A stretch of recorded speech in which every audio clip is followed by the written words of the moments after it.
আজ আমি কি গাছ কিনলাম আর তার সাথে ব্যানানা পিল আর পেঁয়াজের এক টুকরো খোসা দিয়ে যে কতটা শক্তিশালী স্ট্রং লিকুইড ফার্টিলাইজার বানানো যায় আর সেটা দিয়ে কিভাবে ফুল ফলে ভরে যায় আমার বাগানে সেটারই ভিডিও নিয়ে আজকে চলে এসেছি।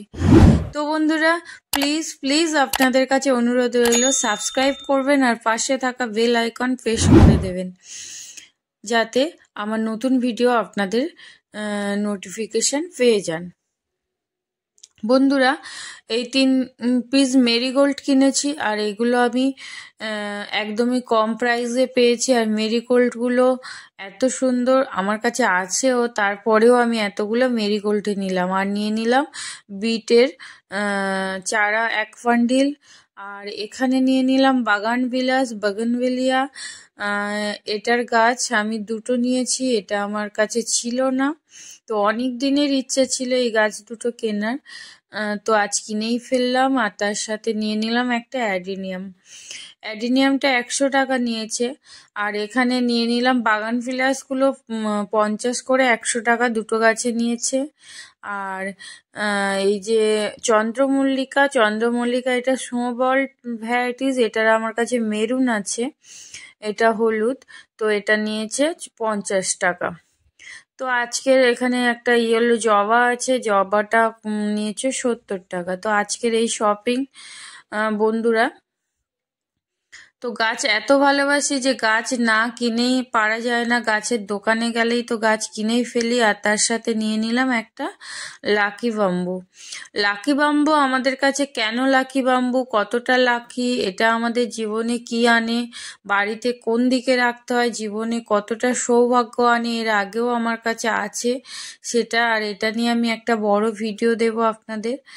তো বন্ধুরা, আরেক ঝলক আমি দেখিয়ে দিই আমার অ্যাডিনিয়াম, আমার অন্যান্য প্ল্যান্ট শপিংয়ে।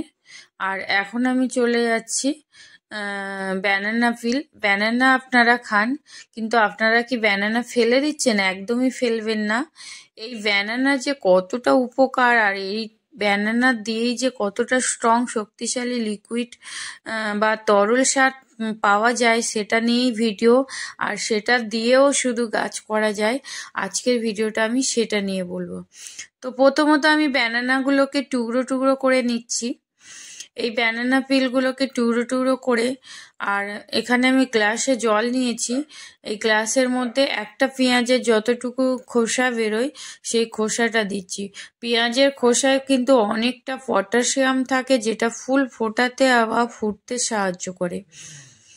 আর কলার খোসা হচ্ছে আয়রন, ম্যাগনেসিয়াম আর সালফার থাকে, যেটা আমাদের গাছের গ্রোথ বৃদ্ধি করে, গাছকে অনেকটা হেলদি রাখে, ঝাংড়া করে, ফুল ফলে ভরিয়ে তোলে। বন্ধুরা, এই কলার খোসা ভিজিয়ে রাখা 3 থেকে 5 দিনের মধ্যে আপনারা এটা গাছে প্রয়োগ করতে পারবেন। তো প্রত্যেক দিন একবার করে আপনারা এটাকে নাড়িয়ে রাখবেন। আরও যদি পারেন এর মধ্যে একটুখানি গুড় দিয়ে দেবেন, ভেলি গুড় 25 গ্রাম মতন, সেটা আরও স্ট্রং শক্তিশালী লিকুইড ফার্টিলাইজার হয়ে যাবে। তো এখানে আমি 500 গ্রাম জলের মধ্যে পুরোটা ভিজিয়ে রাখছি, গ্লাসে হলো না। এখানে আমি 3 থেকে 4টে কলার খোসা নিয়েছি, ব্যানানা পিল, আর একটা পেঁয়াজের খোসা নিয়েছি। এটাকে আমি 4-5 দিনের জন্য ভিজিয়ে রাখছি। 4-5 দিন পরে আমি দেখাবো যে এটা কতটা স্ট্রং শক্তিশালী লিকুইড ফার্টিলাইজার পরিণত হচ্ছে।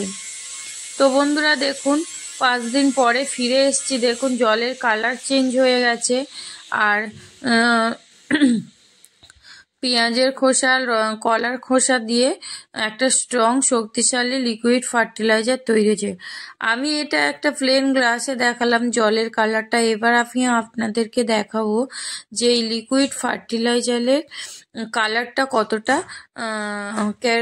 কেমন আসছে। তো দেখুন এর কালারটা দেখুন কত সুন্দর না, ইয়েলো কালার এসছে। তো এই যে লিকুইড ফার্টিলাইজারটা, এটা কিন্তু গাছে ম্যাজিকের মতো কাজ করে। বিশেষ করে আমাদের ফ্লাওয়ার প্লান্ট বা যে কোনো ফুল গাছ, ফল গাছে এটা আপনারা প্রয়োগ করতে পারেন, সবজি গাছেও প্রয়োগ করতে পারেন। এটা একটা দুর্দান্ত ম্যাজিক্যাল, একদম free of cost liquid fertiliser ready হয়ে যাবে। তো 500 গ্রাম জলের মধ্যে আমি 2 লিটার জল অ্যাড করে ভালোভাবে এটাকে মিক্স করে নিলাম। আপনার ব্যানানা পিলগুলো যেগুলো মানে অবশিষ্ট রয়ে গেছে সেটা আপনারা কম্পোস্ট করতে পারেন বা কোনো বড় গাছের মাটির মধ্যে এটা দিয়ে দিতে পারেন।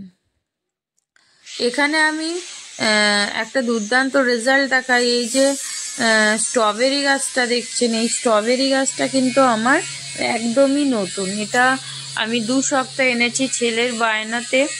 ছেলে তো রেগুলার একে দেখতে আসে, কিন্তু সত্যি রেজাল্ট দিয়েছে। অলরেডি একটা ফল এসে গেছে আর একটা ফুল। তো এর গোড়ার খড় বা শুকনো জাতীয় কিছু আমাকে দিতে হবে। আমি এখনো দিইনি, ফলটা দেখছি নিচে নেমে গেছে।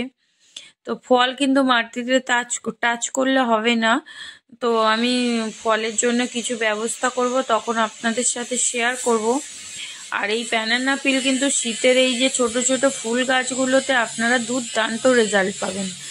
বন্ধুরা, এই যে ড্রাই ফুলগুলো দেখছেন, এই ফুলগুলো কিন্তু গাছে রাখবেন না, তাহলে গাছ যখন বীজ দিতে শুরু করবে তখন গাছ বংশ বিস্তার হয়ে গেছে ভেবে মারা যাবে।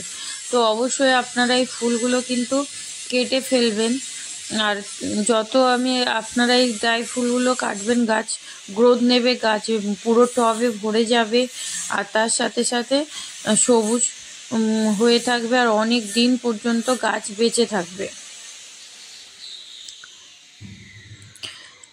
এরকম ছোট্ট ছোট্ট দান্তাস যেগুলো আপনারা সবে এনেছেন, এগুলো এইভাবে ব্যানানা ফিল দিতে পারেন উইকে একবার, এর ভালো রেজাল্ট পাবেন। বন্ধুরা, এইভাবে ছোট ছোট কেয়ারে আমরা গাছের ফ্রি কস্ট সার প্রয়োগ করে গাছ ফুলে ফলে ভরিয়ে তুলি। তো বন্ধুরা, আমার ভিডিও ফলো করবেন আর অবশ্যই কমেন্ট করে জানাবেন যে কতটা হেল্প করতে পারছি এই ভিডিওগুলোতে দেখে, আপনাদেরকে কোনো উপকার আসছে কমেন্ট করে প্লিজ জানাবেন। আপনাদের কমেন্টের অপেক্ষায় থাকলাম। আর আজকের মতো এইটুকু, নমস্কার।